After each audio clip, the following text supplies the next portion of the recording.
Yan, magandang araw mga paps. So, ito nga pala yung pinagawa sa atin ng ng customer natin na taga Bato dito sa Camarines Sur.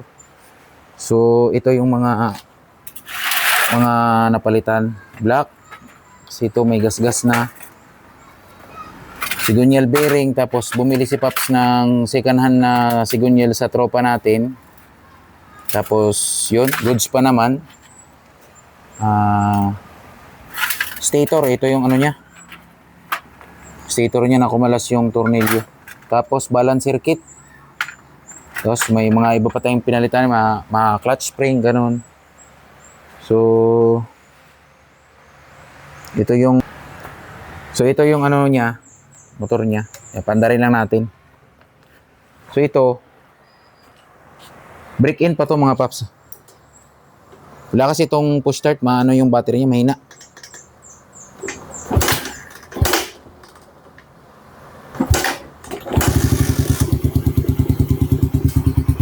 Yan. So, yan yung andar ng motor ni Paps.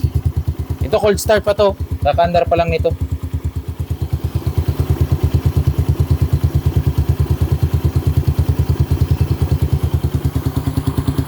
Yan. So, yan yung andar ng motor niya.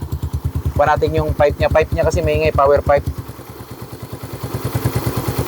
Tapos, yung carb niya, flat slide kaya medyo may tiki-tiki-tiki-tik.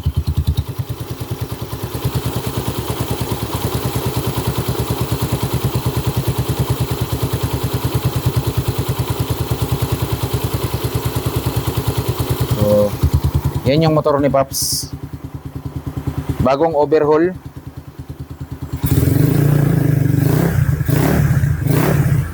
So, hindi pa natin pwedeng i-ano masyado, i-rev ng mataas dahil bago pa nga yung black, kakaandar pa lang nito kagabi.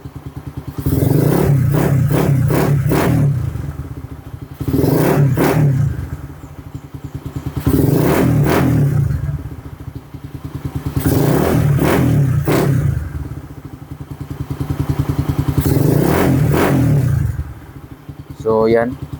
So, ito nga pala mga paps, naka 66 na black. So, 167cc. Tapos, meron din tayong ano dito, pinareset sa atin na ano, Mio. So, makina na lang yung pinadala sa atin.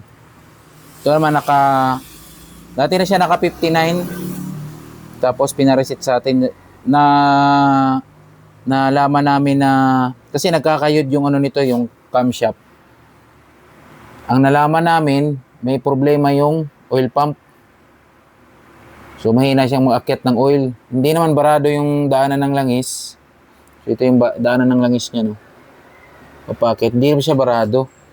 Pero yung oil pump niya, ayaw, kumbaga, mahinang bumomba. So, papalitan natin to ng, ng racing na oil pump. So, 59 lang din to. 59 all stock. 59 AS. Inaantay na lang natin yung mga parts nito. So, yan.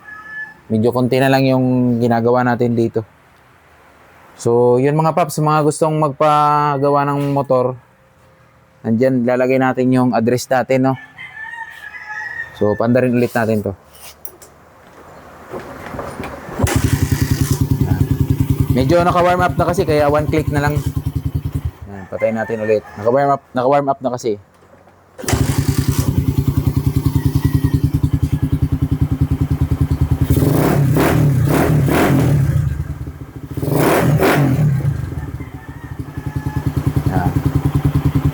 So, yun lang naman mga paps.